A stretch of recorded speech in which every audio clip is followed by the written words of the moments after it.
Tenhle cyklus je pro Paralelní polis poměrně klíčový, protože Paralelní polis se snaží propagovat svobodu, decentralizaci, nezávislost na státu a ideálně časem i bezstátní společnost.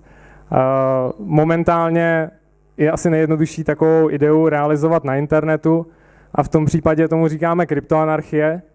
A teď se nacházíte právě v Institutu kryptoanarchie, což je součást Paralelní polis a snaží se šířit právě tady ty ideologické myšlenky. A my jsme se dohodli s asi nejaktivnějším anarchokapitalistou v České republice, s Urzou, aby tady pro nás udělal přednášku a doufejme, že i celý cyklus přednášek. Za 14 dní bude další přednáška a v příštím roce potom budeme pokračovat dále. A já už teď přestanu žvanit a předám slovo Urzovi. Díky.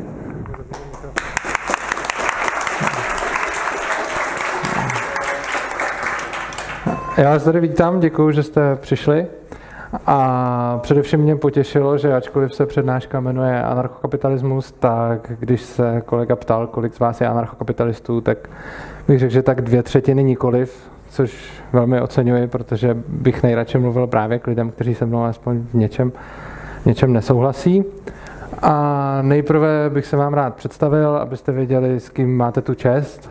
Takže jsem, řekněme, nějaký matfizák, živím se jako programátor, dřív jsem učil na soukromém gymnáziu na částečný úvazek, vychoval jsem 3 děti. A proč jsem tady? Jsem anarchokapitalista, tvůrce webu Stoky svobodného přístavu a jeden ze zakladatelů Ludwig von Mises institutu. A četl jsem o libertariánství a anarchismu nějaké tisíce textů a napsal jsem jich tak stovky.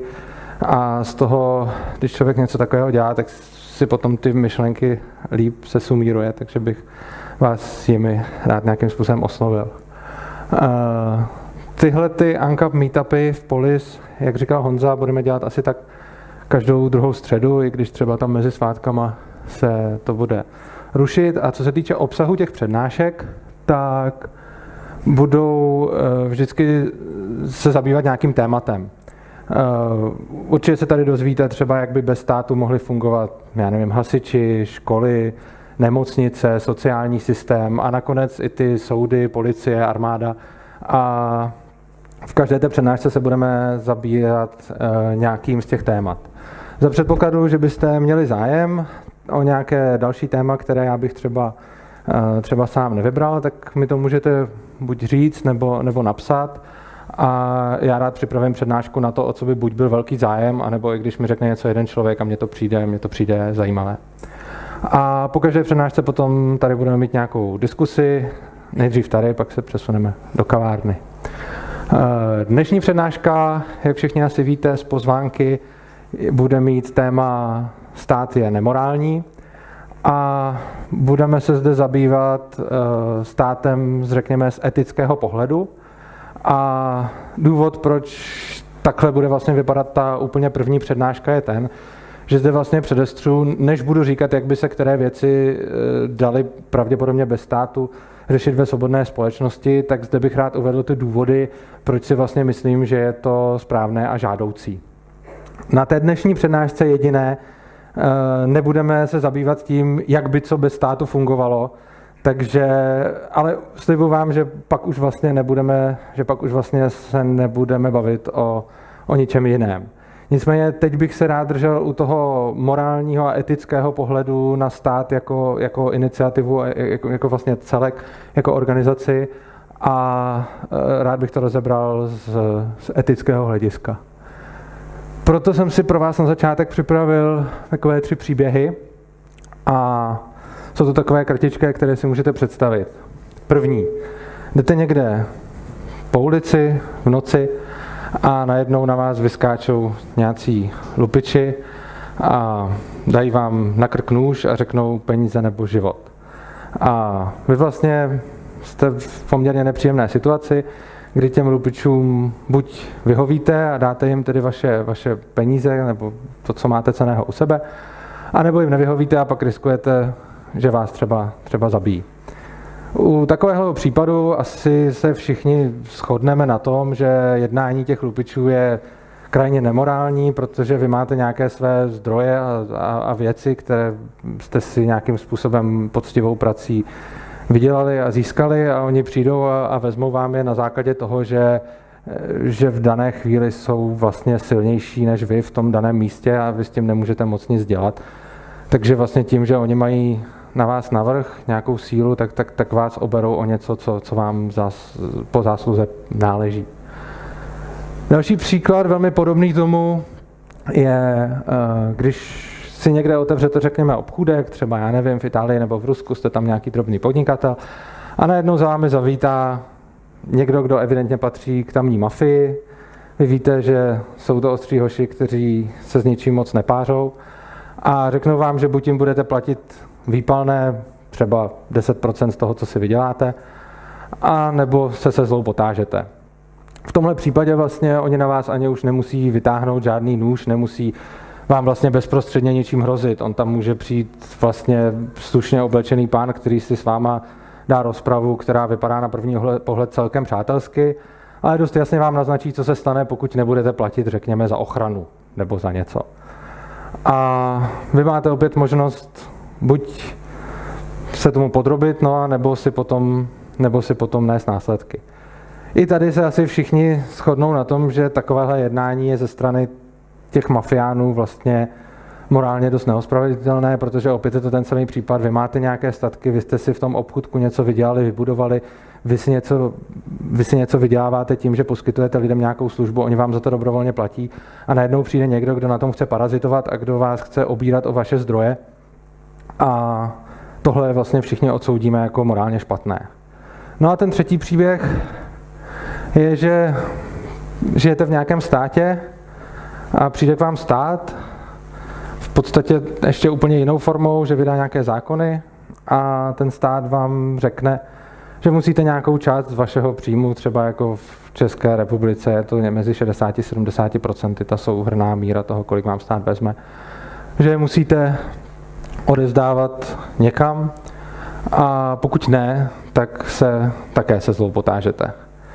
A zajímavé je, že ačkoliv ty první dva případy vlastně všichni morálně jednoznačně odsoudí jako něco, co je nepřípustné, tak se setkáváme s tím, že ten třetí případ, kdy se vlastně v podstatě děje úplně to samé, což znamená, vy jste si něco svojí pílí vydělali, vypracovali a získali a najednou k vám přijde někdo, kdo se o to nějak nezasloužil a ten vám to prostě vezme. No a důležité na tom je to, že ty daně jsou skutečně vybírány násilím. I když to násilí nemusí být na první pohled úplně patrné, ale vzpomeňte si na ten druhý příběh s tím mafiánem, tam to násilí taky nebylo úplně explicitní. On k vám taky nemusel vůbec přijít žádnou zbraní a přímo bezprostředně vám dát fyzicky nůž na krk. On tam prostě přišel a v zásadě si s vámi dal nějaký takový přátelský pokec a z toho jasně vyplynulo, co se stane, když nezaplatíte.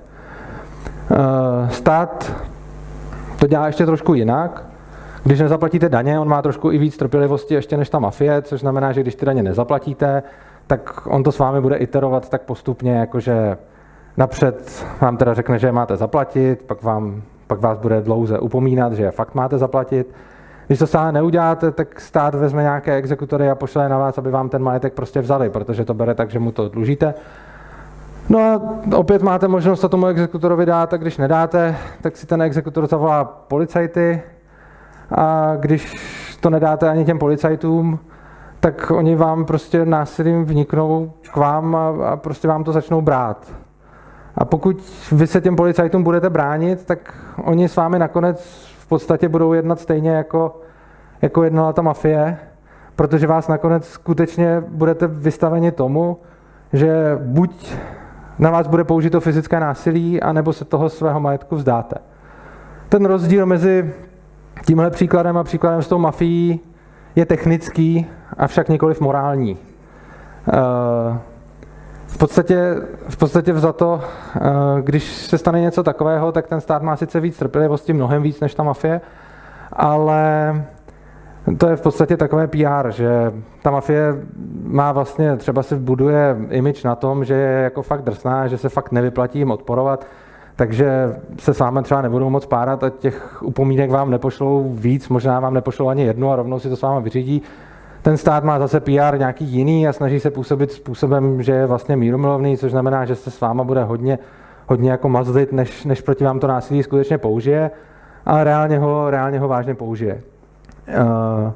Bude proti vám používat násilí útočné, bude jako útočník z toho důvodu, že vy jste vlastně nikomu nemuseli vůbec nic udělat, vy jste ničí vlastnická práva nepoškodili, vy jste nikomu neublížili a vlastnickými právy myslím i včetně jako práva na své tělo a prostě všechno vlastnictví, vy jste nikomu nic neudělali, najednou přijde policie a začne porušovat vaše vlastnictví.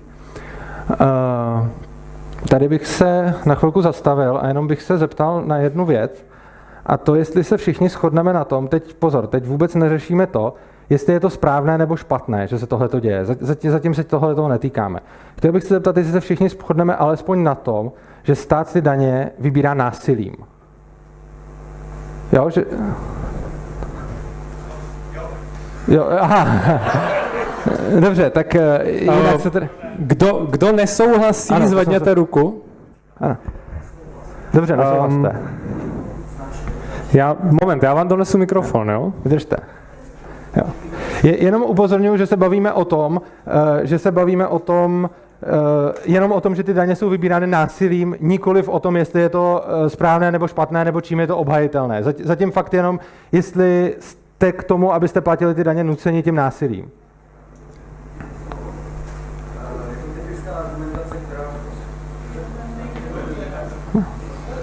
Jo, už to je, jo. Je to taková typická argumentace, která je znát samozřejmě z oblasti kryptoanarchie. Nicméně, to, co je důležité na státu, ale hlavně na tom státu, který je v tom liberálně demokratickém světě, je to, že ta moc je demokraticky kontrolovatelná. Moment, prosím vás, já vás... Nechte mě to doříct. Ne? Mafie je demokraticky nekontrolovatelná. Existuje výborná knížka, která by se zvládla... Nezlobte se na mě, prosím vás, já vás opravdu utnu. O tom můžeme diskutovat po přednášce. Já jsem se teď ptal na něco jiného. Ne na to, jak je to ospravedlnitelné, ale pouze na to, jestli souhlasíte s tím, že ty daně jsou vybírány násilím, bez ohledu na to, jak se to obhájí, jakou demokracií. No to samozřejmě jako směřujete docela sugestivně, nechte mě prostě položit argument. Tam dáváte do roviny stát a mafii. Ne? Existuje výborná knížka, která by se anarchokapitalistu mohla líbit od Alberta Lasso Balabásín v pavičině sítí, která se zabývá tím, co se stane, když úplně ideálně decentralizujete síť. Začnou vám vznikat centra v těch sítích. Je celkem jedno, jestli to je biologická síť, sociální síť, jakákoliv síť. 15 let stará teorie. Když zrušíte stát, vznikne situace, kde vám budou vznikat mocenský centra. A to jsou ty mafie, které v podstatě decentralizací a zrušením toho státu vzniknou.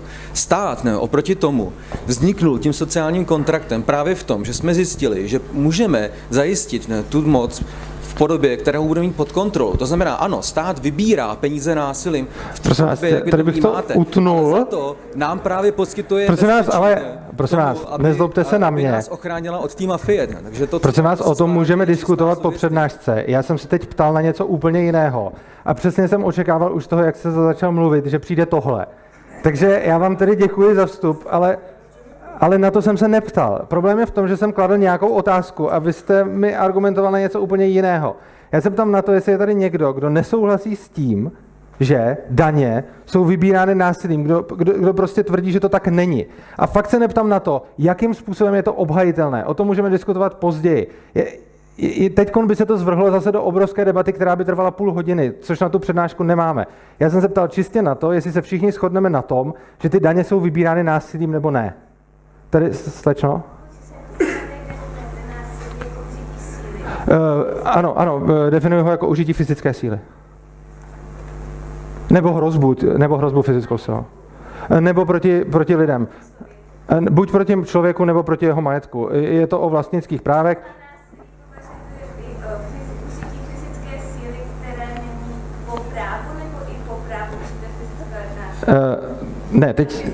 Teď momentálně jsme mluvili pouze o tom, jestli se shodneme na tom, že ty daně jsou vybírány násilím, nikoliv jestli je to po právu. Násilím myslím fyzické násilí nebo hrozbu fyzickým násilím. Bez ohledu na to, jestli je to po právu nebo ne. To myslím násilím. Ano, přesně to jsem tím myslel. Ano. Jinak, jenom bych řekl, tohle to bude teď poslední dotaz, pak se k tomu na konci ještě dostaneme. Tohle, ty vstupy budou teď krátké, takže poslední dotaz.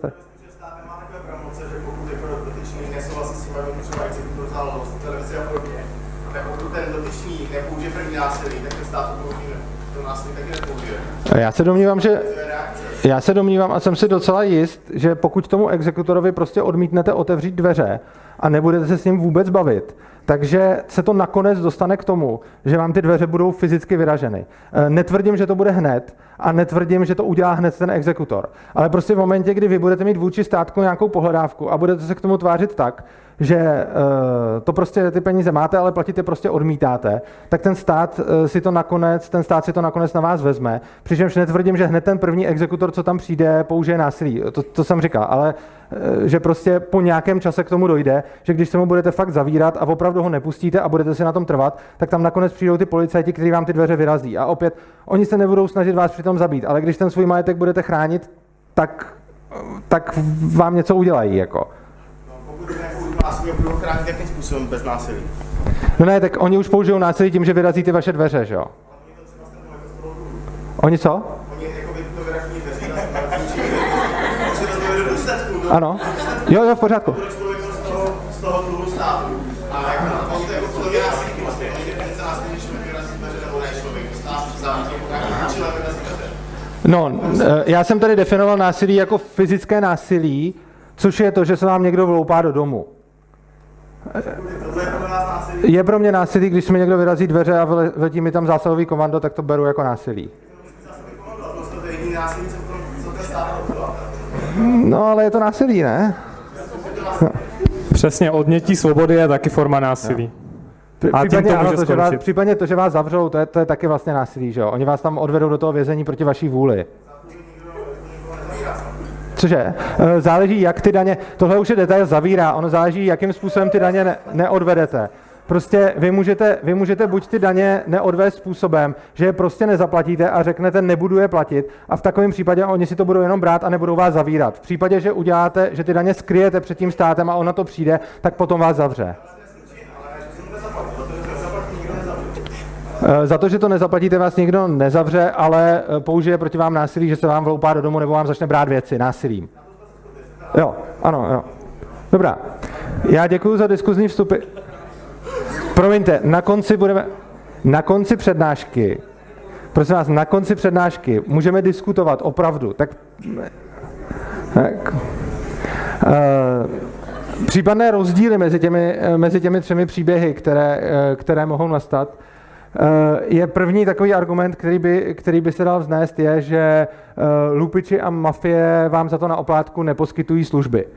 To je většinou pravda, ne úplně vždycky, protože například v Japonsku Yakuza dělá to, že v době, kdy jsou nějaké katastrofy, tak ona provozuje v podstatě charitu a rozdává lidem věci, ale to je, řekněme, okrajové. Každopádně ten hlavní argument proti této námitce zní tak, že i když vám něco ukradnu nebo uloupím a potom půjdu a něco vám za to koupím, tak to jsem se vám sice jakoby omluvil, ale úplně jsem tím nepřestal být lupič. Jo. Čili v podstatě vzato tenhle ten argument sice ukazuje opět další technický rozdíl mezi těmi třemi případy, ale ne úplně tak morální tím, že by se z té loupeže najednou stala neloupež. Jako. Potom další argument, který už jsme tady slyšeli vzadu, je, že ty daně byly v demokracii odhlasovány. To je samozřejmě pravda, ale těžko se to dá použít jako obecný morální imperativ z jednoho důvodu. A to, že za předpokladu, že bychom přijali jako morální, že co si většina odhlasuje, to je v pořádku udělat, tak když teď je nás tady, já nevím, 130 lidí, tak když by se z nás třeba 100 shodlo, že půjdeme a dole vybrakujeme prostě Bitcoin kavárnu, tak jsme si to odhlasovali, většina z nás s tím souhlasila a přesto to asi není úplně v pořádku. A naopak na druhou stranu, když vezmu zase ještě než to dokončím, ten druhý jako extrém, asi nikomu by se moc nelíbilo, kdyby to demokratické hlasování probíhalo například celosvětově. Že by s námi ty miliardy lidí ze třetího světa hlasovali o tom, jakým způsobem budeme přerozdělovat. To by se asi taky většině lidí nelíbilo. Takže se dostáváme vlastně k tomu, že to, co jako lidé berou jako přijatelné, to, co lidé berou jako většinou přijatelné, je to, že by chtěli hlasovat přesně v rámci toho státu, jaký momentálně mají. Takže Česká republika prostě 10 milionů lidí a že to je ten správný okruh, ale v momentě, kdy už by se k nám přidalo dalších 80 milionů Němců, tak už bychom jako prskali. A je to dáno vlastně nějakými historickými důvody, které jako na jednu stranu jsou pochopitelné, na druhou stranu se z nich těžko dají stavět obecné morální imperativy a těžko můžeme obecně říci, když se něco většinově odhlasuje, tak je to najednou morální, protože to evidentně neplatí v podstatě ve všech případech, je nám to jasné a jediný případ, kde máme nějakou jakoby nejasnost nebo kde bychom měli tendenci proti tomu nějak protestovat, je přesně v rozsahu toho hlasování, které nám poskytuje ten stát. Potom dalším typickým argumentem je společenská smlouva, kterou lidé často přirovnávají k implicitní smlouvě, například takové, když přijdu do restaurace, objednám si a tím, že si objednám, tak jsem vlastně uzavřel smlouvu s tím restauračním zařízením, že to jídlo potom zaplatím, nebo to pití. Tím skutečně uzavřu smlouvu a je to, že já udělám nějakou akci, v důsledku té akci vznikne moje smlouva s nějakou institucí a já s ní uzavřu transakci a nemusím kvůli tomu podepisovat žádný papír, což je pravda, protože smlouva ve skutečnosti není ten papír, ale ta dohoda a ten papír je pouze důkaz o tom, že ta dohoda proběhla. A někteří lidi ve snaze obhájit stát tvrdí, že máme společenskou smlouvu, což znamená, že tím, že se člověk tady třeba narodí a žije tady, takže vlastně tím dává souhlas státu k tomu, aby ho danil a za tomu poskytoval nějaké služby. Na druhou stranu to samé by se pak dalo říct o té mafii. Jakože já si tam otevřu ten krámek a tím, že ho tam mám otevřený a nechci si ho přesunout jinam ani ho zrušit, tak vlastně dávám té mafii souhlas k tomu, že se mnou vybírá to výpalný. Že? A mohl bych říct úplně stejně, to je společenská smlouva. Že? Já vlastně, v čem se to liší? Je jako ten rozdíl jenom v tom, že prostě ten stát má velkou sílu a vlastně nám to všem říká už vlastně od školních let a říká nám vlastně, to je společenská smlouva, že daníme. Na druhou stranu, když tohle to udělá jakýkoliv jiný subjekt, tak vidíme, že to není v pořádku.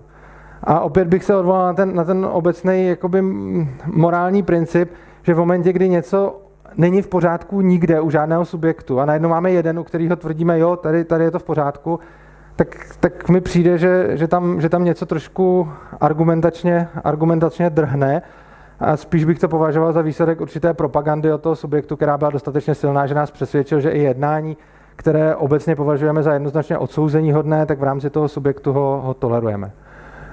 Což se týká posledního oblíbeného argumentu, že komu se to nelíbí, ať se odstěhuje někam jinam. A tenhle argument opět vlastně by se dal zase úplně stejně vztáhnout i na ty ostatní. Prostě nelíbí se ti mafie s výpalným, tak se odstěhuj. Nelíbí se ti, že tě přepadli lupiči, tak tam tudy nechoď. Nebo, jo, prostě, jako celkově to nedává úplně příliš význam, protože například na území českého státu je mnoho rodin, který si svůj majetek a svoje pozemky předávají z generace na generaci a jsou tady daleko díl než ten stát, a tím myslím i díl než československý stát. A těžko najednou nad nima uzavřít nějakou násilnou moc a tvrdit, jako vy jste s náma uzavřeli společenskou smlouvu, protože musíte a jestli se vám to nelíbí, tak se odstěhujte. Jako. To nedává smysl už z toho důvodu, že ty lidi tam byli vlastně dřív než ten stát.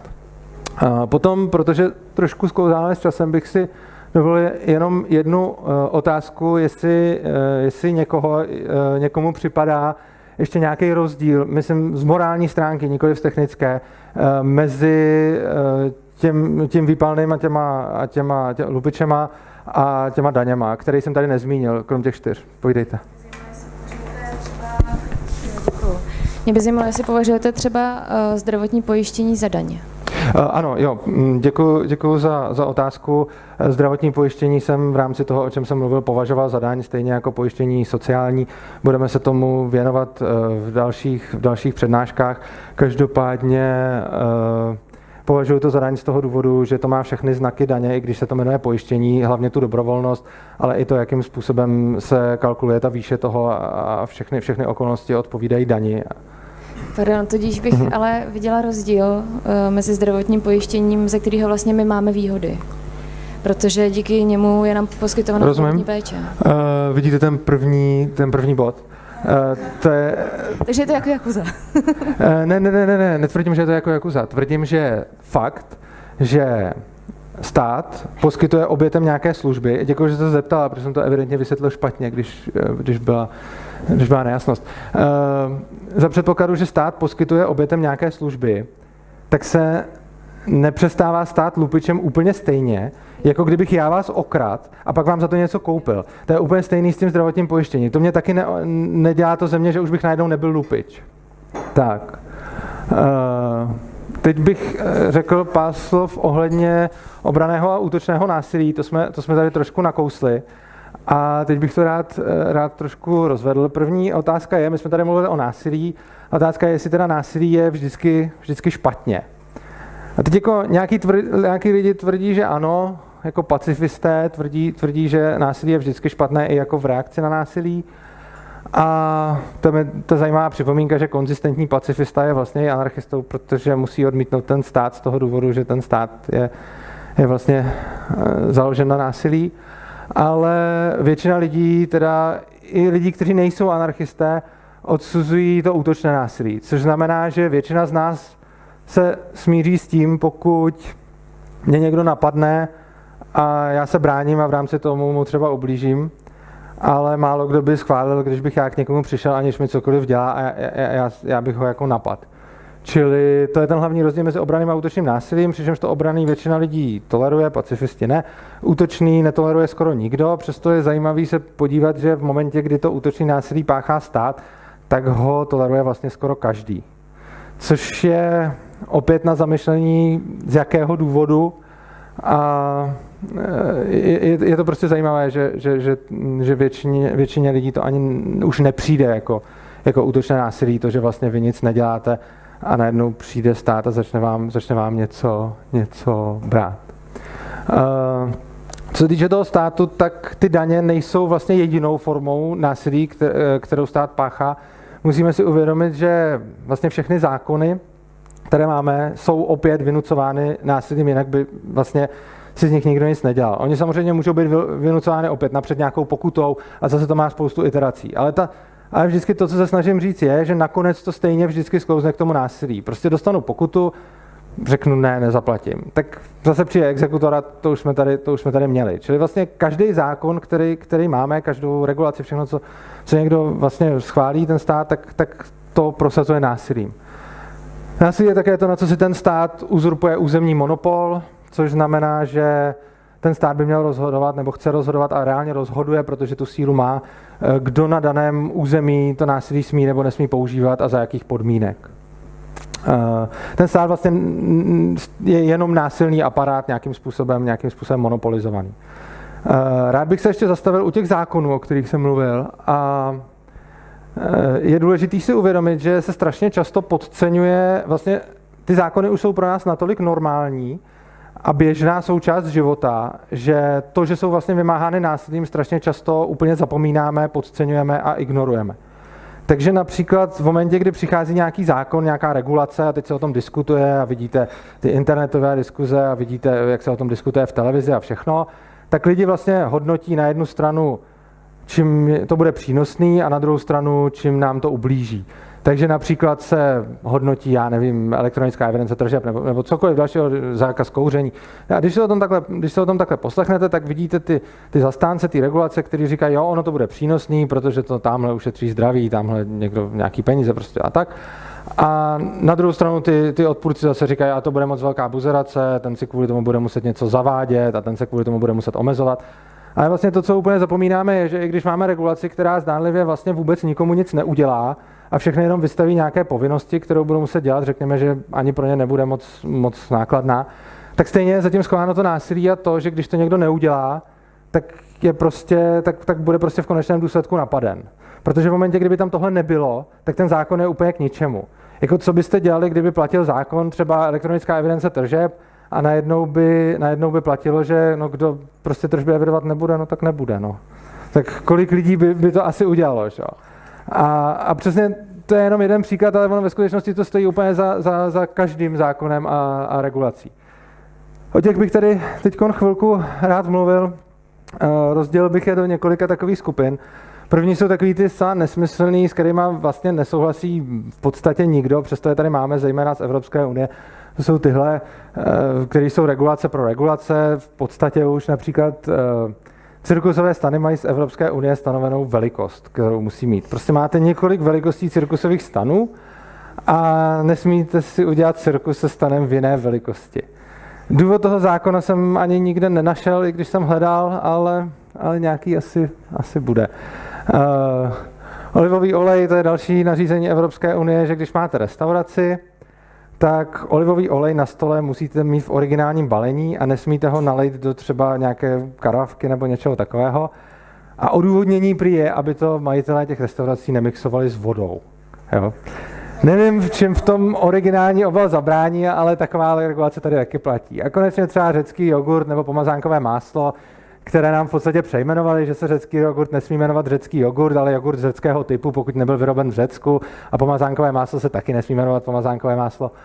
A tohle jsou vlastně regulace a i za takovýma kravinama je na konci schovaný to násilí, přesně jak jsme říkali. Prostě nedodržujete to, nakonec vás sejmem. Další takovou kategorii, která už třeba někomu smysl dává, je ochrana lidí před nimi samými. Typicky třeba nutnost zapínat si bezpečnostní pásy v autě, jinak vás budou policajti pokutovat. Tím vlastně jakoby chrání vás. Na druhou stranu opět je to prostě něco, k čemu vás někdo donutí a do toho ani nikomu jinému nic není. Když jedete bez pásu, tak tím ohrožujete akorát sebe. Na to jsem slyšel takový zajímavý argument, že taky ohrožujete ostatní, kdybyste z toho auta jako vyletěli skrz sklo a jako spadli. Na druhou stranu tenhle argument, kdyby platil, tak by potom jsme měli zakázat i v tom autě převázet jakýkoliv věci vůbec, které můžou přes to sklo vyletět, že? To taky nedá smysl. A to samý třeba zákaz drog a povinné seznamy alergenů v restauracích, které chrání vlastně někoho proti tomu, aby si nějak neublížil, i když on sám má možnosti, jak to pořešit jinak. Že? Například ty alergeny, to je taky téma, jakože že když má někdo v podstatě smrtelnou alergii na něco a je teda líný se ptát obsluhy nebo si dozjišťovávat vlastně, jestli to jídlo, který si objedná, ho nezabije, tak se kvůli tomu musí omezit vlastně všichni restauratéři tím, že tam budou dávat někam nějaký seznamy alergenů. Přičemž na tom samozřejmě není nejhorší to, že on někam dá seznam alergenů. Ona je to v podstatě práce na pár minut, ale to je přesně ta argumentace, o které jsme tady mluvili. Pro ně je to práce na pár minut. Na druhou stranu opět, když to neudělá, sejmeme ho.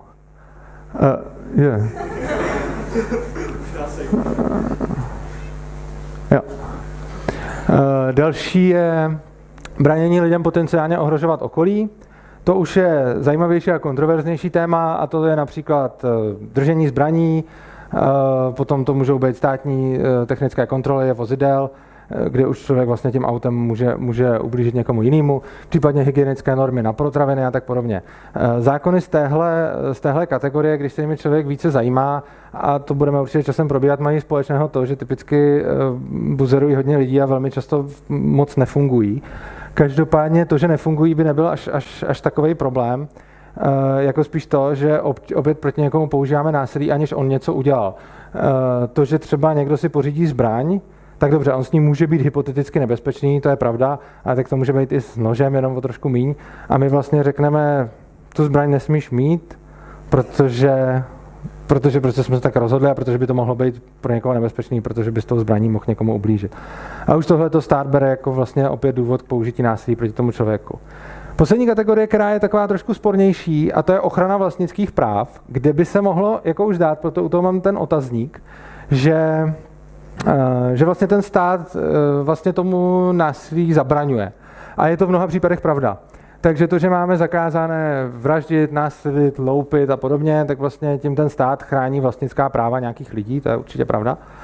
A tím, že například policie zabrání vraždě a tak určitě zabrání tomu, aby došlo k porušení něčích vlastnických práv a aby někdo došel k úhoně. Čili tady už to nejsou vlastně jen tak buzerace pro nic. Problém je v téhle skupině, kdo to musí platit a za jakých podmínek. Za předpokladu, že by tyhle ty věci byly placeny nějakým způsobem dobrovolně a nedocházelo by k porušování vlastnických práv osob, které s tím nemají nic společného, tak by to bylo svým způsobem ospravedlnitelné. Otázka by pak byla, nakolik by takový teoreticky stát zůstával vůbec státem, když by měl dobrovolné daně a vlastně vymáhání zákonů by bylo pouze tam, kde by někdo porušoval něčí práva a ty lidi by si za to platili dobrovolně. Něco takového by mohla stejnou funkci vlastně úplně stejně jenom pod jiným jménem vykonávat například na svobodném trhu nějaká soukromá firma. Čili takovýhle stát bych označil za, že v podstatě jako OK, ale neříkal už bych mu v takovémhle případě stát. Co se týče toho, jak je to řešeno dnes prakticky ve všech státech, je jako super, že ten stát teda zabraňuje například vrahům, aby vraždili, když to někdy dělá, ale je špatný to, jakým způsobem na to schání peníze, kde vlastně on musí vyvinout, jako on musí zaútočit na nějaký lidi a něco jim vzít, aby tuhletu funkci mohl vykonávat. Chtěl bych se teď zeptat jenom, já vím, že tady několik lidí se mě na něco začalo ptát, já určitě po přednášce bude prostor, jenom teď bych se chtěl zeptat, jestli všichni chápou rozdíl mezi těma prvníma 3 skupinama a mezi tou poslední. Proč jsem tu poslední takhle vypích? Proč jsem jí dal s otazníkem a v čem se lišila? Je tady někdo, kdo by s tím nějakým způsobem tomu nerozuměl nebo by s tím nějak zásadně nesouhlasil? OK, tak to jsem rád. Jo, tak, pardon. Jo, zase ptám se jenom na rozdíl mezi, jestli rozumíte tomu rozdílu mezi těma 3 skupinama a tou poslední.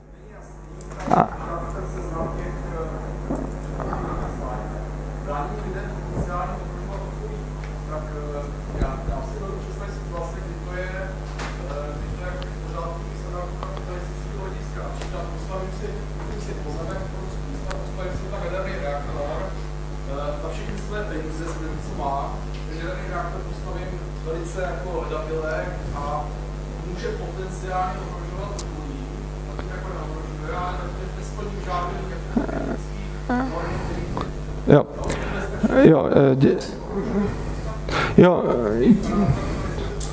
určitě. Děkuju za dotaz. To je správná poznámka mezi těma 2 skupinama. Je v některých případech poměrně tenká linie. Například pokud jsem, já nevím, kdybych si tady vyndal prostě funkční pistoli a začal bych tady s ní kolem sebe ledabyle střílet, i když bych nechtěl nikoho zranit, tak by se nakonec mohlo stát, že bych někoho velmi reálně zranil. A ten rozdíl mezi těma posledníma 2 bodama není až tak v úmyslu toho člověka, ale v tom, jak reálná ta hrozba je. Což znamená, že i když někdo, kdo vlastně nechce ublížit, ale reálně dělá něco, co v podstatě s jistotou ublíží, tak s tím vlastně z téhleté kategorie se přesouvá sem. Takže děkuji za ten dotaz.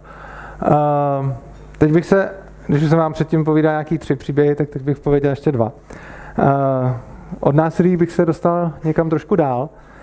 Představte si, že byste měli soukromou firmu, která by v našem školském vzdělávacím systému platila peníze učitelům za to, že budou žákům, kteří tam chodí jako do povinné školní docházky, cpát reklamu na svoje produkty. Takže třeba jako kdyby McDonald uplácel nějaký učitele za to, aby vysvětlovali dětem, jak je jako super to jídlo z mekáče a teď by jim to nějak jako podsouval a spal do těch hlav už těch dětí. Že? Tak to je něco, co asi by většina z nás odsoudila, zejména v případě, že se jedná o povinnou školní docházku, kam nemáme moc možnost to dítě neposlat. Takže něco takového by asi všichni z nás víceméně odsoudili. Na druhou stranu je hrozně zajímavé, že případ, kdy ten stát těm učitelům zcela otevřeně a nepokrytě platí za to, aby ta propaganda probíhala úplně stejná, ale ve prospěch státu, tak s tím jsou jako všichni v podstatě OK. Jako. Čili máme potom nějaký různý občanský nauky a tak, kde se ty děti naučí o tom, jak ta demokracie je super a jak ten stát je vlastně potřebnej. A tím se ten stát dělá vlastně obrovskou jako reklamu už do těch hlav těch malinkých dětí. A typický důsledek takovéhle propagandy je například to, abyste věděli, o čem mluvím, je příklad, podívejte, když máte vojáky, kteří jdou někam bojovat, tak tam dělají to, že vraždí lidi, protože jim někdo řekl, aby vraždili lidi. Představte si, kdybyste někoho zastřelili a řekli byste, šéf v práci mi řekl, ať to udělám. Já jsem dostal rozkaz prostě. Jo. A tím pádem já jsem vlastně nevraždil, já jsem poslouchal rozkazy. Jo, a teď v té armádě ten voják je vlastně v podobné situaci, on dostává nějaký rozkazy, zejména pokud je to dobrovolný voják, který šel do té armády dobrovolně, tak tam jde s tím, že bude dostávat nějaké rozkazy a že jeho velitel mu řekne tam toho záp a on ho zabije a je to najednou v pořádku. Hrozně zajímavé je, že tohle jednání prakticky nikdo nenazývá vraždou u toho vojáka, zatímco když to udělám já, protože mi to řekne můj šéf, tak asi nikdo nebude rozporovat, že to je vražda. A otázka zní, když tenhle ten příklad říkám lidem, tak strašně často mi řeknou jako první, no to je úplně absurdní jako přirovnání. A když se pak zeptám proč, tak někteří přijdou s argumentama lepšíma, jiný s horšíma, ale zajímavý je, že ty argumenty vymýšlejí v podstatě za pochodu. Že hned ví, že je to absurdní, ale až za chvíli si uvědomí proč. Což je podle mě úplně jednoznačný vliv toho, že to do nich je v podstatě natloukáno už úplně od malička a že oni napřed ví, že je absurdní srovnávat, když já někoho zabiju, protože mi to rozkázal šéf, a když voják někoho zabije, protože mu to rozkázal jeho generál, tak pro každého je to přece nejde vůbec srovnávat. Přitom já neříkám, že by nějaký důvody se třeba nenašly a rozdíly a tak, ale zajímavý je, že každý ví, že je to absurdní dřív, než se zamyslí nad tím proč. Což je přesně ten proces té propagandy státní, která nám vlastně už říká dopředu, co si máme myslet, aniž se nad tím ještě vlastně zamyslíme. Jo?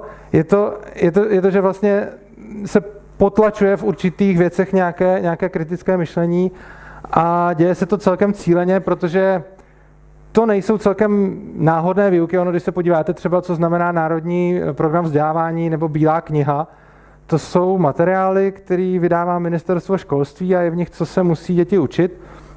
A tam je například jako bod jako občanské kompetence, což znamená, že každý učitel i v předmětech, které nejsou občanská výchova a podobně, má jakoby povinnost dělat z těch dětí jako dobré občany.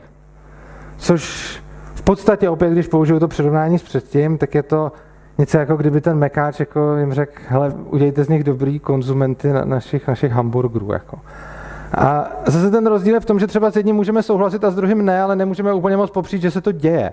Prostě když si otevřete tu Bílou knihu a podíváte se do ní, tak tam to prostě stojí. A tam je napsáno, že ty učitelé všichni všech předmětů mají dělat ze svých žáků dobré občany. Což prostě, ať s tím souhlasíme nebo ne, je jednoznačně propaganda státu, která je hustěna do hlav už těch úplně nejmenších vlastně po celou dobu, co procházejí tím systémem. Další zajímavá věc, to vám taky bude určitě mnohým připadat naprosto absurdní, ale zkuste se nad tím zamyslet.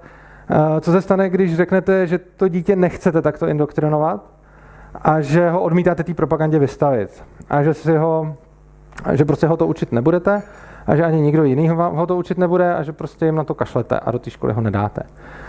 No takže sem přijde sociálka a pokud si na tom budete dostatečně trvat, tak vám to dítě vezme.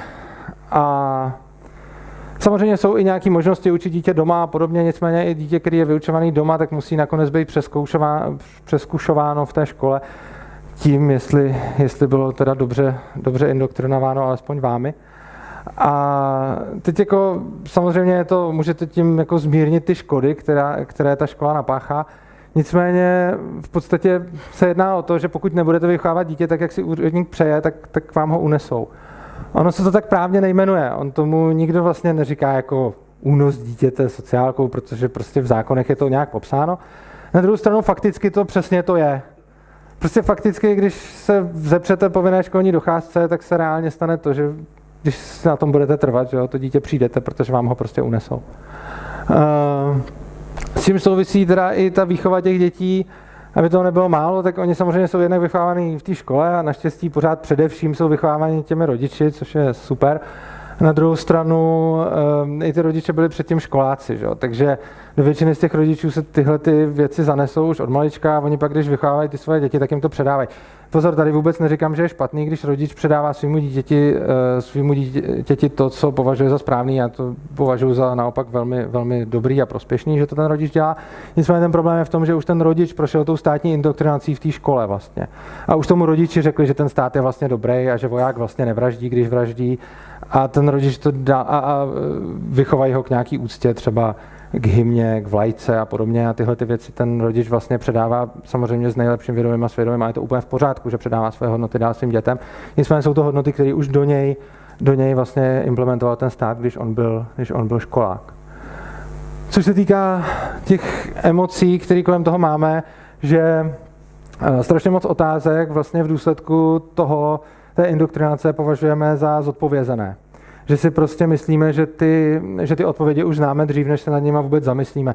To byl případ s tím absurdním vojákem, ale i když někomu, kdo o tom vůbec nikdy neslyšel a nepřemýšlel, řekněte, co kdyby neexistoval stát a co kdyby ty jeho funkce vlastně fungovaly jinak, tak ten člověk vám, a mám s tím zkušenosti s mnoha stovkami lidí, vám prakticky vždy zareaguje způsobem, to je absurdní. A ta reakce přijde strašně rychle, bez toho, aby ten člověk někdy v minulosti, pokud se s tím nesetkal, o tom vůbec přemýšlel. Jak můžete na tak komplexní otázku v podstatě si utvořit názor bez toho, abyste strávili hodiny a desítky a stovky hodin tím, že o tom fakt přemýšlíte? Tahle otázka přece není vůbec jednoduchá. A tím, že vůbec řeknete, to je absurdní, neznamená to, že se automaticky mýlíte. To vůbec ne. Ale tím, že někdo řekne, to je absurdní dřív, než se nad tím zamyslí, tak to znamená, že do něj někdo implementoval tu představu, že to je absurdní, aniž on měl potřebu to podrobit nějakému kritickému myšlení. Jo? Čili tady rozhodně jenom bych nerad, aby si z toho někdo odnes, že tvrdím, že kdo říká, že stát je absurdní, že prostě stát musí být a že je absurdní, aby nefungoval, takže nad tím nepřemýšlel. To rozhodně neříkám. Ono je spousta lidí, kteří nad tím přemýšleli, a teď se bavím fakt o těch, kteří o tom nikdy neslyší, tak ta jejich okamžitá reakce je prostě hned. Hned to vypálí a odsoudějí to. A je to přesně vliv té školy a těch lidí, který jim to vlastně jakoby dají tak, že mají vědět a pak k tomu hledat argumenty. Ono, když je člověk potom upřímnej sám k sobě, tak když něco už dopředu víte a pak k tomu hledáte argumenty, tak ten výsledek je prostě jiný, než když to dopředu nevíte a snažíte se fakt zjistit, jak to je. A samozřejmě se tomu nedá úplně vyhnout, ale je dobrý se o tom zamýšlet, což souvisí s tím posledním bodem, jak se těm posledním myšlenkám otevřít. Já si osobně myslím, že úplně to asi nejde, a neumím si představit, ačkoliv sám u sebe se na tom snažím jako léta pracovat, tak bych rozhodně neřekl, že podobné věci v mý hlavě nejsou, a řekl bych, že jsou v hlavě úplně každýho a že každý člověk má v sobě zafixované některé věci, které si tam zafixoval víceméně na nějaké emocionální bázi, protože mu bylo strašně dlouho opakované a on neměl ještě čas se nad nimi zamyslet a pořádně si je přehodnotit, jestli to opravdu dává logický smysl. Tomu se nevyhneme. Co se dělat určitě dá, je to, že se nad těma věcma budeme jako poctivě zamýšlet a hlavně v sobě odhalovat ty místa, kde se tohleto děje. Takže vlastně je důležitý zjistit, jestli jsme otevření té diskuse. Já vám řeknu takový jeden jako příběh můj, který jsem měl třeba zrovna s tím anarchokapitalismem, protože je to směr, o který se zajímám už asi 10 let. A prostě po nějaký době jsem vlastně v jedné diskusi si uvědomil, a v podstatě ten diskusní oponent mi na to upozornil, že ať bych teď dělal jakýkoliv argument a cokoliv, tak ty budeš jenom přemýšlet o tom, jak ho schodit ze stolu, ale vůbec k němu nepřistupuješ tak, co kdyby to náhodou byla pravda a co kdyby se smýlil. A já jsem si v tu chvíli, je to několik let zpátky, já jsem si uvědomil, že v tu chvíli měl pravdu. A že i když jsem se vymanil z toho, jakým způsobem do mě bylo vlastně natlačeno to, že stát je jako v pořádku, já jsem tak byl taky vychován, tak i když jsem se z tohohle vymanil, tak jsem vlastně pak sám sebe uvrhl do přesně opačného stavu. Takže on ten mozek má takový tendence si to, čemu věříme, jako bránit a asi se s tím nedá nic dělat, protože bych řekl, že je to docela přirozená věc, ale můžeme to v sobě alespoň identifikovat a přistupovat k tomu, že to tak je, když se to náhodou stane. Ne, že bych potom, když jsem si to uvědomil, přestal být anarchokapitalistou, ale začal jsem o těch argumentech uvažovat jinak a v momentě, kdy mi ho někdo předkládá, tak se ze všech sil snažím být ochotnej to přehodnotit. Neříkám, že jsem v tom 100%, že to vždycky jde, ale u mnoha lidí, kteří třeba tímhletím vůbec jako neprošli, to občas jakoby vídám, že se nesnaží získat, jak to je, ale že mají v sobě nějaký pocit, který si snaží hlavně obhájit. A to je asi teda pro dnešek všechno, takže jenom bych zopakoval, co jsem se tady tak nějak snažil říci v několika větách. První věc je, že stát je založen na útočném násilí. To jsme si říkali ty daně a vlastně všechny zákony v momentě, kdy je porušujete, krom té poslední skupiny, která teda je ochrana vlastnických práv, tak když je porušujete, tak proti vám bude iniciováno násilí, i když vy jste předtím nic neudělali. To útočné násilí, tady píšu, že je nemorální, věřím tomu, že většina z nás, nebo skoro všichni se shodneme na tom, že obecně to útočné násilí nemorální je. i když tedy často v momentě, kdy to útočné násilí praktikuje stát, tak ho omlouváme. Z čehož teda usuzuji i to, že stát je nemorální, protože ten stát v podstatě znamená to útočné násilí. A jako poslední věc bych jako upozornil na to, že kvůli indoktrinaci, která probíhá už od dětských let, je hrozně těžký to vidět. Jako. A tady bych i tak jako si trošku neodpustil určitou palbu do vlastních řád, ono to potom je těžké vidět i obráceně, čili pak máte anarchokapitalisty, kteří už jednou tím procesem prošli, uvědomili si teda, že ten stát je jako špatný a teď teda věří něčemu jinému, ale už kolikrát taky jsou do toho vlastně zabředlí a odmítají moc o tom uvažovat. A já jsem mezi ně rozhodně taky patřil, takže. Potom bych vás chtěl pozvat na příští přednášku, která už by tedy nebyla o nějaké morálce a etice. Tu přednášku jsem nazval Stát je špatný sluha, ale zlý pán. A bude to přednáška o ekonomické neefektivitě státu. A nebudeme už se tedy bavit o tom morálním aspektu, když možná k němu taky zabrousíme, ale především bych tedy rád vysvětlil, jakým způsobem jsou tyhle věci podložené ekonomicky, jak by se to dalo dělat jinak. A rozhodně už budeme mluvit o nějakých reálných příkladech, takže třeba si tam budou klást otázky typu, proč třeba slavný fotbalista, na kterého všichni koukají, má mnohem větší plat než hasič, který zachraňuje životy, když ten fotbalista jenom kope do míče. A takovýchhle otázek si tam určitě položím víc a pokusím se je zodpovědět, čili to bude na nějakých reálných příkladech. A určitě bych byl rád, pokud dorazíte. Tahle přednáška doufám, že nikoho příliš nezklamala právě tím, že jsme žádné takovéhle příklady moc jako neřešili a celé jsem to chtěl nastínit hlavně z té morální a etické stránky, přesně z toho důvodu, aby bylo pak vůbec jasné v těch dalších, proč ten stát tak kritizuji a proč vlastně jsem proti němu tak, řekněme, zaujatý. Ta přednáška bude ve středu 14. prosince ve 20 hodin v Polis tady. Děkuji vám za pozornost a teď bude konečně čas na všechny ty dotazy. Pár jich zodpovím tady a abych potom tady už zbytek lidí nenudil, tak se potom můžeme přesunout dolů do Bitcoin Coffee, kde si o tom můžeme povídat dál. Takže jestli se teď...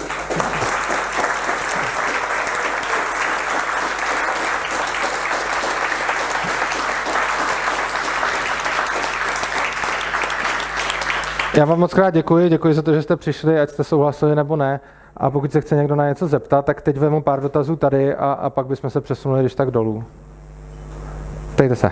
Já úplně nemám dotaz, mi přijde důležitý, aby zaznělo, jak jste tam měl ten bod ohledně důvodů, proč vlastně regulovat třeba ty pásy v autě, tak mně přijde důležitý, aby zaznělo, že ve chvíli, kdy máme státní zdravotní pojištění, tak pro ten stát je to prostě ekonomicky výhodný, protože náklady na tu lékařskou péči pro ty zranění je prostě vysoké. Já sám naprosto souhlasím, v tom máte pravdu a pozor, je to úžasný argument proti státnímu zdravotnímu pojištění.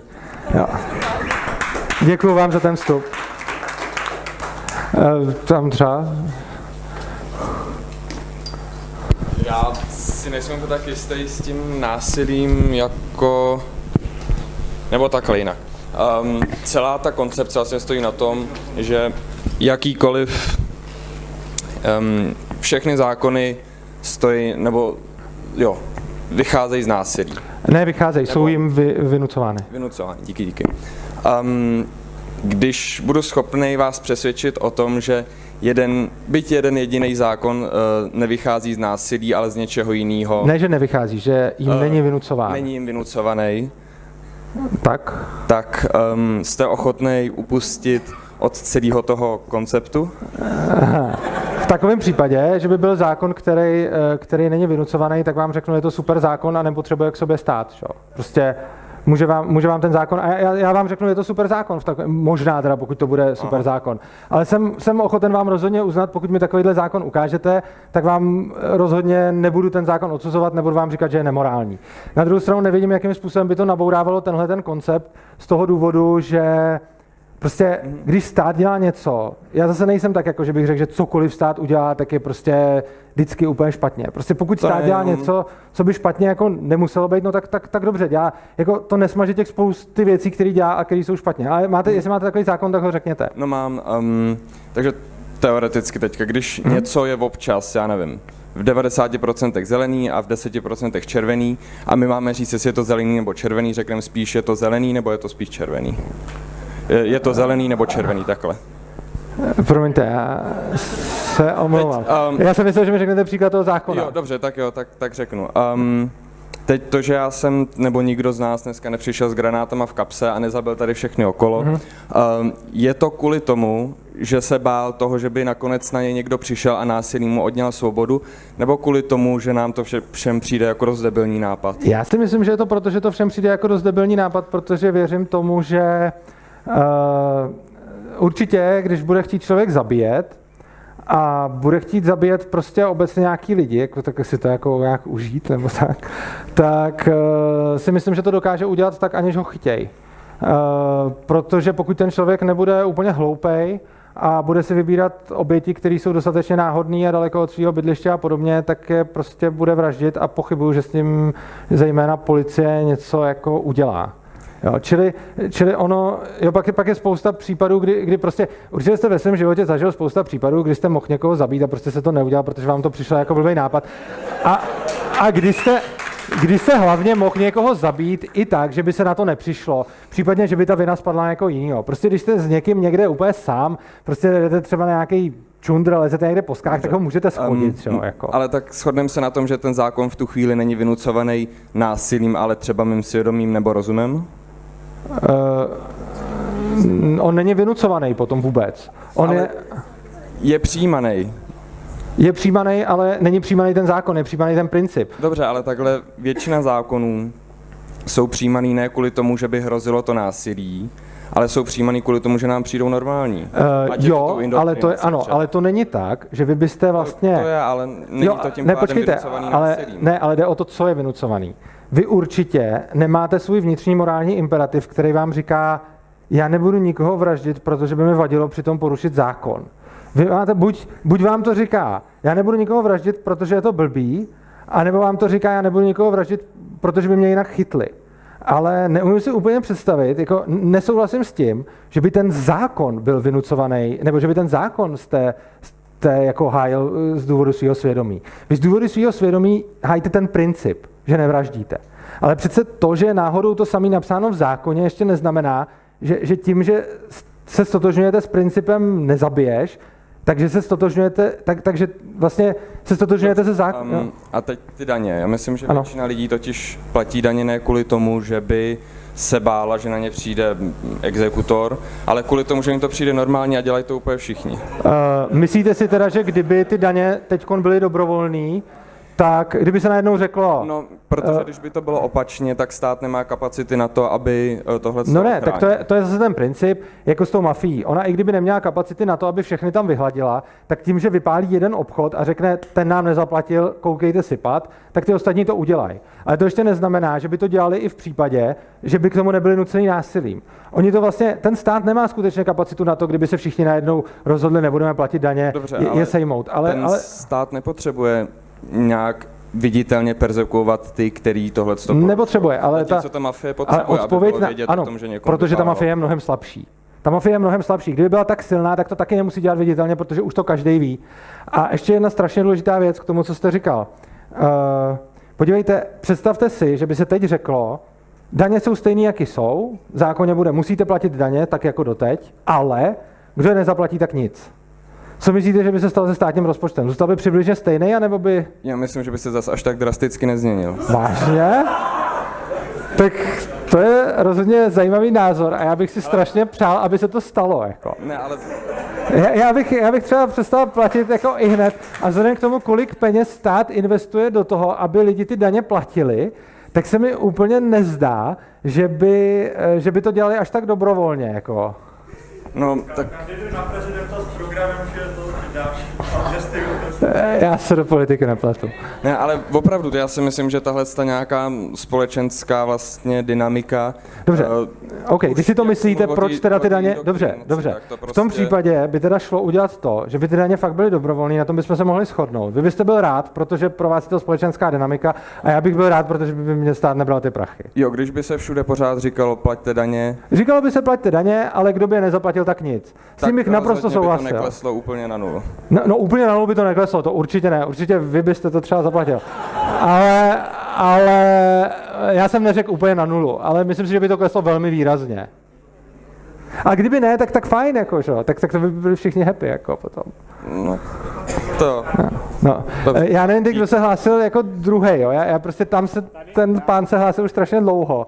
A mě ho líto, protože on už drží tu ruku nahoře skoro půlku přednášky. No, jenom jestli mohu, já jsem se hlásil v podstatě dřív než tady kolega. Tak. Jenom krátký technický dotaz, nechci nějak jako uzurpovat ten mikrofon, takže se omlouvám.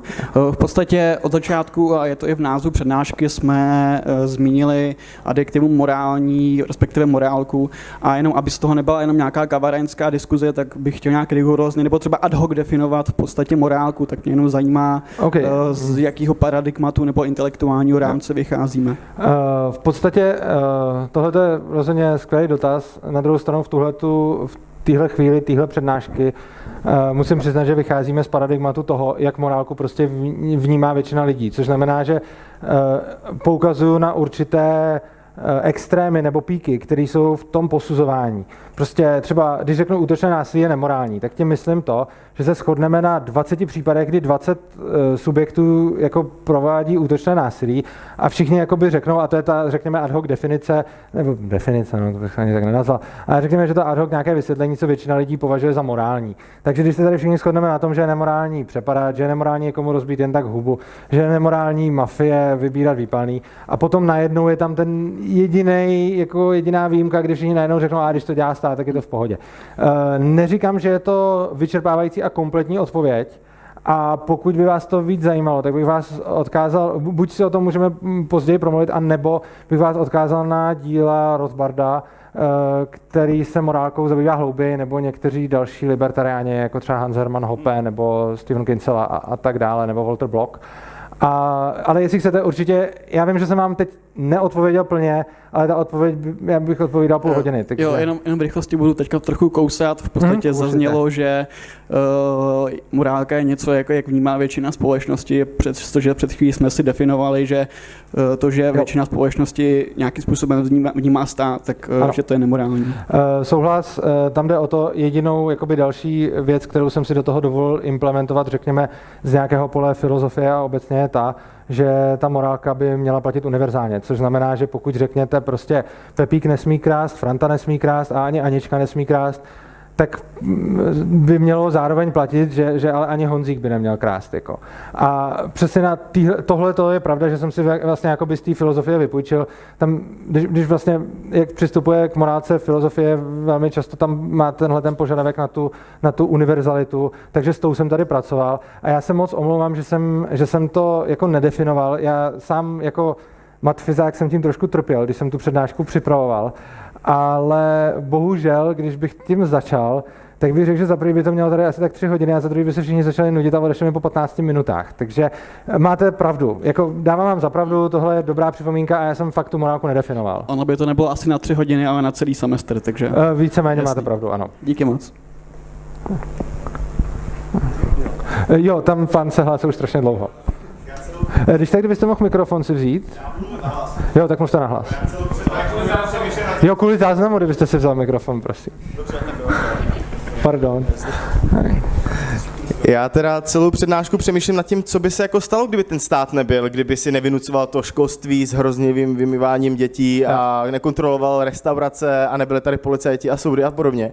A stejně si jako myslím, že kdyby se to ze dne na den zrušilo a bylo jenom na lidech, jak se spolu domluví a nějakým komerčním subjektama se zabezpečí ta bezpečnost a školství a kdo to bude dělat a podobně, tak by to sebou neslo obrovský ekonomický škody tady to, než by se to všechno stalo jednak. A pak, kdyby se to stalo, tak i potom by to bylo hrozně nákladný, si myslím.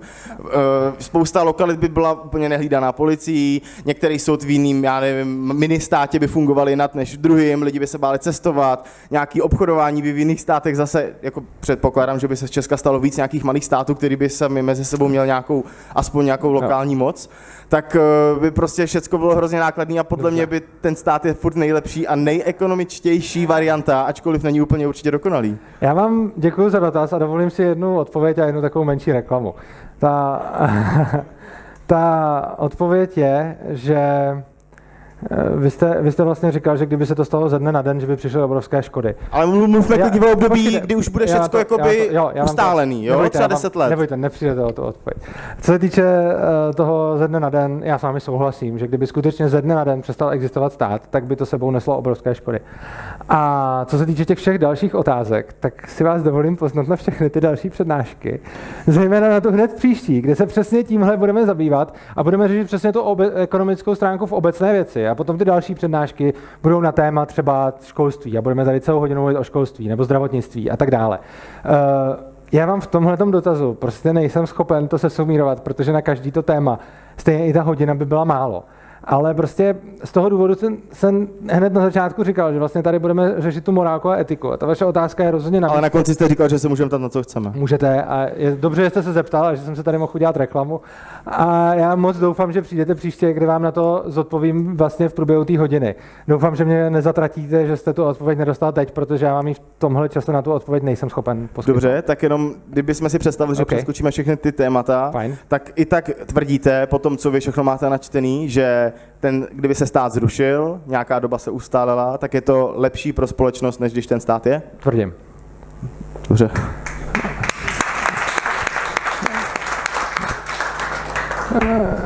Já teď upřímně nevím, kdo... Nebo... Ještě poslední dotaz a pak se přesuneme do kavárny, aby jsme tady neseděli jak ve škole a to bylo to v trošku příjemnějším prostředí.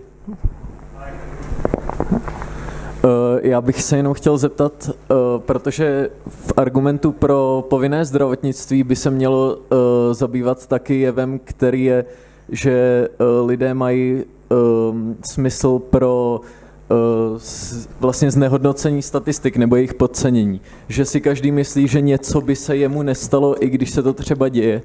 A kvůli tomu si myslím, že kdyby přímo zdravotní pojištění například nebylo povinné, tak by ho spousta lidí neplatilo nebo by to zanedbávalo a tím pádem by si sami přivodili újmu, protože by měli pocit, že jim se nic nemůže stát, i když se jim to samozřejmě stát může.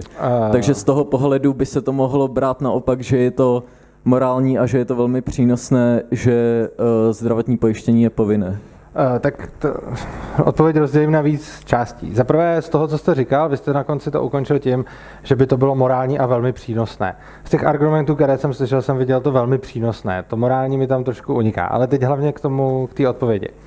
Tohle se nebude řešit přímo u zdravotnictví, ono se to bude řešit daleko obecněji, do jisté míry už příště. A u zdravotnictví se k tomu můžeme vrátit. Každopádně, ona je tady otázka totiž. To, že ten člověk si vlastně, řekněme, vsadí na to, že se mu nic nestane, automaticky neznamená, že jedná špatně. Závisí to totiž na prioritách toho člověka. Pointa je, že užitek a vůbec hodnotový systém a všechno není interpersonálně porovnatelné. Což znamená, že pro vás osobně, podle toho, jak jste mluvil, bych tak tipnul, že asi to zdravotní pojištění pro vás bude jako důležité a tu míru rizika prostě nepodstoupíte. Což se určitě pro vás to bude správné, protože vy tvrdíte, že to tak má být, tak věřím vám a samozřejmě komukoliv, kdo mi řekne na to svůj názor, tak věřím, že je to tak správně. Na druhou stranu to, že někdo jiný vyhodnotí tu míru rizika jinak než vy, ještě neznamená, že to udělal špatně. A to z toho důvodu, že ty přínosy, které z toho má, jsou čistě subjektivní. Já vám dám velmi extrémní příklad, na kterým si to můžete představit a potom můžeme trošku jít postupně k těm méně extrémním. Představte si člověka, který například celý jeho životní sen je, já nevím, postavit si jachtu a obeplout na ní svět. A teď na tu jachtu jako nemá úplně peníze a on vlastně bez toho, aby si splnil ten sen, tak vůbec nechce ani žít. Jako. Je takhle rozhodnutý, můžeme si o tom myslet, co chceme, ale je to jeho sen, jeho život, takže bychom to měli nějakým způsobem respektovat. A teď nutit tohohle člověka k tomu, aby si platil zdravotní pojištění, je vlastně i pro něj nepřínosný z toho důvodu, že jeho priority jsou nastavený tak, že on prostě chce hlavně tu jachtu a chce obeplout ten svět. A pokud to nemá, tak by klidně risknul to, že umře. A risknul by to ne proto, že je blbej, ale risknul by to proto, že prostě on má takhle nastavené hodnoty. No a v tomhle případě Vy vlastně těžko můžete říct, že mu pomůžete tím, že ho donutíte platit zdravotní pojištění, protože mu nějakým způsobem poškozujete jeho velký sen, abyste mu dal něco, co on sám si subjektivně cení méně, než to, co jste mu vzal. To, že si to cení méně, je jasný, protože by si to sám nezaplatil. Že? A tohle to byl jako extrémní příklad, ale samozřejmě těch příkladů můžete najít velkou spoustu. Jo? Tam třeba můžete mít rodiče, který chce svýmu dítěti zajistit lepší kvalitní vzdělání nebo něco a je ochotný kvůli tomu riskovat třeba to, že sám nějakým způsobem přijde k úhoně. Můžete mít člověka, který prostě na něco potřebuje ty zdroje a uvědomuje si, že prostě riskuje, ale stojí mu to za to. To byste vlastně tím, že byste obecně řekl, že to za to nestojí, byste vlastně řekl, že žádný riziko se prostě nevyplatí, protože to vždycky může selhat. Jakoby žádný riziko, kdy riskujete smrt. Takže například, když třeba horolezec poleze někam na Mount Everest nebo někam a může tam umrznout, tak tím vlastně riskuje pro svůj dobrý pocit. A riskuje to, že třeba umře. Když si nezaplatí, a berete to jako, že to je v pohodě, že? Když si nezaplatíte zdravotní pojištění, tak vlastně taky pro svůj dobrý pocit budete něco riskovat. Budete třeba riskovat to, že umřete, ale tak vám to za to stojí. Asi tak úplně stejně jako tomu horolezci. Rozumíte tomu? Rozumím. Připadá mi to jako hodně extrémní případ a nevím, co z toho by bylo častější. Asi to ani nejde říct, ale rozumím vašemu argumentu. Dobře. Potom příště se dostaneme ještě k tomu, že je docela jedno, co z toho by bylo častější, respektive, že to má mnohem menší vliv, než si většinou myslíme právě, protože ten užitek je interpersonálně neporovnatelný. To asi byl teda, se tady řekl poslední... Jeden technický dotaz jenom. No. Jo, jenom jestli by se nedalo nikde, já nevím, hlasovat, nebo něco o tom, jestli by se to nedalo posunout na 9. ty přednášky? O 9? Ne, já nevím, nikdo? to se obracejte, já tady jenom přednáším. Bohužel paralelní polis standardně zavírá v 8 hodin a už teď máme posunutou odevírací dobu kvůli anarchokapitalismu, takže nešlo. No. Je mě to líto, ale bohužel zatím ne. No. Já tady, jestli někdo nemá nějakou jako úplně nutnou potřebu tady teď ještě pokládat veřejně dotaz, tak bych to ukončil a... To je nutná potřeba? Jo. Já bych chtěla jenom říct, že už jako z podstaty zákona, který se skládá prostě ze 3 částí, což je hypotéza, dispozice, sankce, tak tam ta sankce je a to byla reakce. Jo, to byla odpověď tam kolegovi. Jo. Takže neexistuje norma, která by tu sankci prostě neobsahovala. Děkuju. Ano. Díky. Jo, tak já vám všem děkuju za dotazy, děkuju vám za to, že jste přišli. A fakt bych byl rád, kdybyste přišli příště a řeknu vám poslední věc k tomu příště. Příští přednáška bude o hodně jiná od téhle. Což znamená, že pokud jste v téhle nedošli k tomu, co vás zajímalo, protože jsme řešili tu morálku, tak příště budeme přesně řešit tu efektivitu, ekonomii a to, co se jak vlastně vyplatí a to, co jak je pro koho dobré. Takže vám děkuji a přeji hezký večer.